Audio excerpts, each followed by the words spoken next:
We finally got a hold of the probable cause affidavit in Kada Scott's case, and it has a lot more details. I'm going to go over it in order so that it kind of makes sense. Also, they're supposed to give us her actual cause of death today. So once that comes out, I'll keep you guys posted. So, October 3rd, we know he steals the black Hyundai Elantra around 11 p.m. Next day, October 4th, she texts Keon saying, "Kidnap me again." He responds with, "Better be up too." We know that later that night at 9:45, she left her family home to go to work. According to a coworker, she last saw Kada around 10 p.m. Kada's on the phone. She appears upset. She overhears her saying, "I can't believe you're calling me with this shit." She walks outside towards a dark colored SUV that's parked outside her job. The SUV leaves immediately after. Now, according to the probable cause affidavit, Scott Kada texts Keon one last time around 10:09 p.m. and it says, "Call me when you're here." In the probable cause affidavit, it also says that the phone that Keon used is registered to another person. Cell phone data shows the two of them together around 10:15 p.m. that night, and they're traveling eastbound toward Mount Pleasant Avenue. They also note that Kata's phone made 12 phone calls from 9:25 p.m.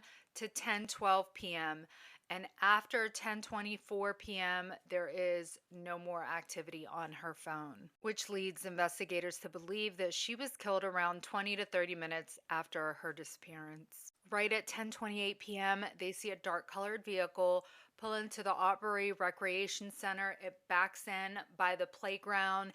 A person is spotted on surveillance exiting the vehicle and walking through the playground towards the fence line.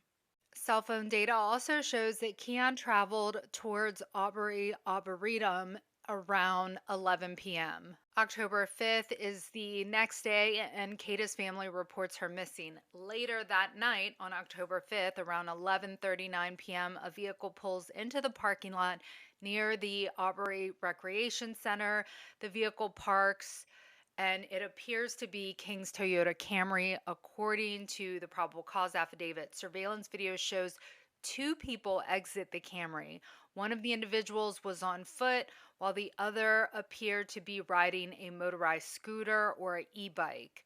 Both people then left out of view of the surveillance camera while the vehicle remained parked at the location. October 6, two individuals returned to the vehicle in the parking lot at 3:56 a.m.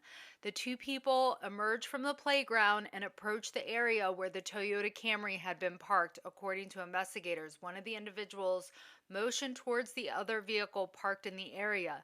The second vehicle then exits the parking lot. The two individuals approach the Toyota Camry and remove a heavy object consistent with a body from the passenger side.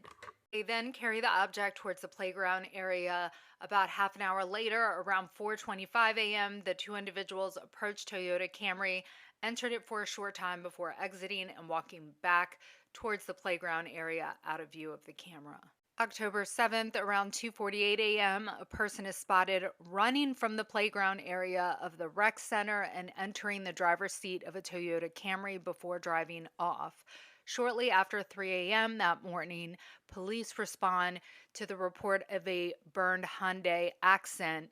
When they arrive, they discover the car was no longer there. It had been towed and compacted to a nearby junkyard. Through surveillance video from the rec center and cell phone data, officials determined Keon used the stolen vehicle to move Scott's body and that he also set the car on fire.